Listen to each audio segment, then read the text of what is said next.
Hi hello மக்களே, எல்லாரும் எப்படி இருக்கீங்க? எல்லாரும் நல்லா இருக்கீங்கன்னு நினைக்கிறேன்.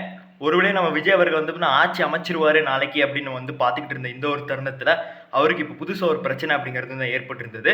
போன விட நான் வந்து தான் சொல்லியிருந்திருப்பேன், 108 எம்எல்ஏக்களை வந்து தான் விஜய் அவர்கள் வாங்கிட்டாரு, பெரும்பான்மையை வந்து அட்டைன் பண்ணிட்டாருன்னு. ஸோ அதில் இப்போ ஒரு சிக்கல் ஏற்பட்டிருக்கு. ஸோ அவருக்கு 11 சீட்ஸ் தேவைப்படுதில்ல, அதில் வந்துட்டு 5 காங்கிரஸ், ஸோ கம்யூனிஸ்ட் வந்து 2 கட்சியாக சேர்ந்து 4 எம்எல்ஏக்களையும் கடைசியாக வந்து ஐஎம்எல்ஏ, ஸோ அவங்க வந்துட்டு பார்த்தீங்கன்னா 2 இது கொடுக்க போகிறாங்க. ஸோ 118 வந்துருச்சுன்னு சொல்லியிருந்தோம். ஸோ இப்போ ஐஎல்எம்ஏ அவங்க வந்து பார்த்தீங்கன்னா அவங்களுடைய சோஷியல் மீடியா பக்கத்தில் வந்து ஷேர் பண்ண தகவல், நாங்கள் எந்த ஒரு லெட்டரும் வந்து பார்த்தீங்கன்னா டிவிகேக்கு ஆதரிக்கிற மாதிரி கொடுக்கல, அது ஒரு பொய்யான தகவல், நாங்கள் டிவிகேக்கு ஆதரிக்கல, நாங்கள் டிஎம்கே கூட தான் இருக்க போகிறோம் அந்த மணிக்கு வந்து சொல்லிட்டாங்க. ஸோ இப்போ விஜயால பெரும்பான்மையை வந்து நிரூபிக்க முடியல. ஸோ இப்போ வரைக்கும் அவர் வந்து 116 சீட்ஸ் தான் வந்து வச்சிருக்காரு. ஸோ ஆளுநர் வந்துட்டு பார்த்தீங்கன்னா நாளைக்கு பதவி ஏற்க விட மாட்டார். நீங்கள் வந்துட்டு வந்துட்டு எனக்கு என்னது பெரும்பான்மையை வந்து காட்டுங்க, 118 எம்எல்ஏ வாங்குங்க, அதுக்கப்புறமா தரோம் அந்த மணிக்கு வந்து சொல்லிட்டாரு. ஸோ இப்போ வரைக்கும் வந்து விஜய் அவர்களோட கட்சி வந்துட்டு பார்த்தீங்கன்னா திருமாவளவன் சார் தான் நம்பி இருக்காங்க. ஸோ இந்த ஒரு நிலை திருமாவளவன் சார் வந்துட்டு பார்த்தீங்கன்னா துணை முதல்வர் கேட்குறாரு அந்த மணிக்கு அவங்க கட்சி நிர்வாகிகள் சைட்லேருந்து பேச்சு வந்து ரூமர்ஸ் தான் வெளியாகிட்டு இருக்கு. ஏன்னா அது வந்துட்டு இன்னும் அஃபிஷியலாக எதுவும் வெளியாகலை. ஸோ அதனால் அது ரூமர் தான் வந்துட்டு சொல்லணும். பட்னா இது ரொம்ப ஓவருங்க. ஏன்னா 2 சீட்டுக்கு துணை முதலமைச்சர் கேட்குறாருன்னா ரொம்ப தப்பு.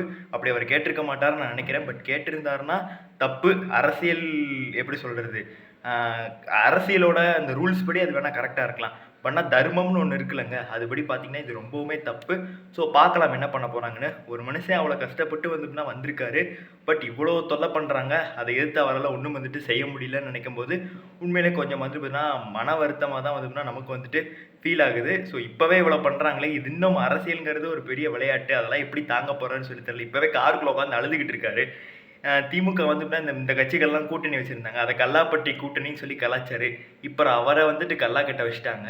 ஸோ ரொம்பவுமே வந்து பார்த்தீங்கன்னா பாவமாக இருக்குது. அப்படி தான் வந்து நம்ம வந்து சொல்லி ஆகணும். எப்படி வந்துட்டு பெரும்பான்மையை வந்து பார்த்தீங்கன்னா காட்ட போகிறாரு சொல்லி தெரில. எனக்கு தெரிஞ்சு மே 10ஆம் தேதி பதவி ஏற்றுருவாரா, 10ஆம் தேதிக்குள்ளே, இல்லை கவர்னர் ஆட்சி வந்து ரீஎலெக்ஷன் வருமா, என்ன நடக்க போகுது சொல்லி தெரில. பிரேக்கிங் நியூஸாக போட்டு பிளாஸ்ட் பண்ணுறாங்க. இப்போ வரைக்கும் திருமாவளவன் சார் கையில் தான் இருக்குது. ஸோ ஒரு கிங் மேக்கராக கடைசி வரைக்கும் பொறுமையாக இருந்து பண்ணிகிட்டு இருக்காரு. பார்ப்போம் என்ன பண்ணுறாருன்னு.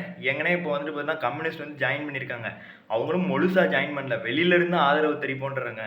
ஸோ அவங்களும் எப்போ பிரச்சனை பண்ணாலும் வெளியே வரலாம். அவங்க இன்ன வரைக்கும் திமுகவோட கூட்டணியில் தான் இருக்காங்க. ஸோ அதுவுமே ஒரு ரிஸ்க்கு தான்.